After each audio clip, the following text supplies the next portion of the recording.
శ్రీమన్నారాయణ. అస్మద్గురుభ్యో నమః. మానవ జన్మ అనేటటువంటిది ఎంత ఉత్కృష్టమైనదో, ఎంత అద్భుతమైనదో తెలియజేసేటటువంటి ఒక చిన్న ఉదాహరణ. మనం చక్కగా మాట్లాడగలుగుతున్నాం, సంభాషించగలుగుతున్నాం, మన యొక్క అభిప్రాయాలని, ఎమోషన్స్ని ఎదుటి వాళ్ళతోటి పంచుకోగలుగుతున్నాం. ఇదంతా ఎట్లా జరుగుతోంది అంటే, మనం మాట్లాడేటటువంటి వాక్కు, దీన్ని గాయత్రి అని అంటారు. ఈ గాయత్రి స్వరూపం అనేటటువంటిది మనం పొందాము అని అంటే దాన్ని సద్వినియోగం చేసుకోవాలి. కేయూరాణిన భూషయంతి పురుషం హారాన చంద్రోజ్వలాః న స్నానం న విలేపనం న కుసుమం నాలంకృతా మూర్ధ్నజాః వాణ్యేకా సమలంకరోతి పురుషం యా సంస్కృతా ధార్యతే క్షీయంతేఖిల భూషణాని సతతం వాగ్భూషణం భూషణం అని మనకి భర్తృహరి సుభాషితం అద్భుతంగా తెలియజేశారు. అదే మనకి అయితే వాక్కు ఆభరణమైనదో ఈ ప్రాణికోటి అంతటికీ కూడా గాయత్రి అనేటటువంటిది, అంటే ఆ వాక్కే అంత మహాద్భుతమైనటువంటిది. వాగక్షరం ప్రథమజారుతస్య వేదానాం మాతామృతస్య నాభిః అనేది శృతి వాక్యం.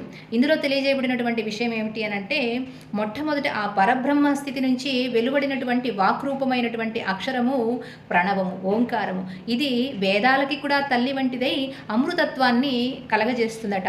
అటువంటి వాక్ స్వరూపమైనటువంటి గాయత్రి 4 విధాలుగా ఉంటుంది అని మనకి ఋగ్వేదంలో తెలియజేయబడింది. పరా, పశ్యంతి, మధ్యమ, వైఖరి అనేటటువంటి 4 స్వరూపాలన్నమాట. ఈ 4టిలో కూడా మొదటి 3 హృదయాంతర్గతమై ఉంటాయి. 4వది వైఖరి అనేటటువంటిది శబ్ద రూపంలో, వాక్ రూపంలో వెలుపలికి వచ్చేటటువంటిది అనమాట. పర అనేటటువంటిది దైవీ సంబంధమైనటువంటిది. పశ్యంతి అంటే మానవుల్లో మాట్లాడాలి అనేటటువంటి సంకల్పాన్ని కలగజేసేది. ఇక మధ్యమ అంటే ఆ మాట్లాడే ప్రయత్నానికి తోడ్పడేటటువంటిది. వైఖరి వెలుపలికి వచ్చేటటువంటిది. ఈ శబ్దరూపమైనటువంటి వాక్కే గాయత్రి. గాయత్రి అనగానే 24 అక్షరాల 3 పాదములు కలిగినది అని అందరికీ తెలుసు. రామాయణంలో 24,000 శ్లోకాలు ఉన్నాయి అని తెలుసు. ఒక్కొక్క 1000 చొప్పున ఒక్కొక్క గాయత్రి మంత్రాక్షరాన్ని కావ్యగతం చేశారనమాట. అంత మహాద్భుతమైనటువంటిది. అందాకెందుకండి మరి రామాయణం అంత చదువుకోవడం దేనికి, గాయత్రి మంత్రాన్ని జపించచ్చు కదా అనుకుంటారు.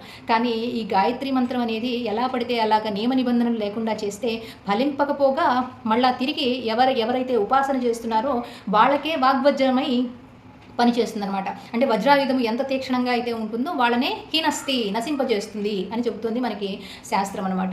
కాబట్టి ఎవరైనా ఎప్పుడైనా సాధారణమైనటువంటి మనుషులు కూడా గాయత్రి మంత్ర జప విశేషమైనటువంటి ఫలితం పొందాలి అని అంటే రామాయణాన్ని చదువుకోవచ్చు. రామాయణం చదవడం ద్వారా అంత మహాదృష్టం మనకి కలుగుతుంది. ఈ మానవ జన్మగా తీసుకున్నందుకు వాక్కు అనేటటువంటి గాయత్రిని మనం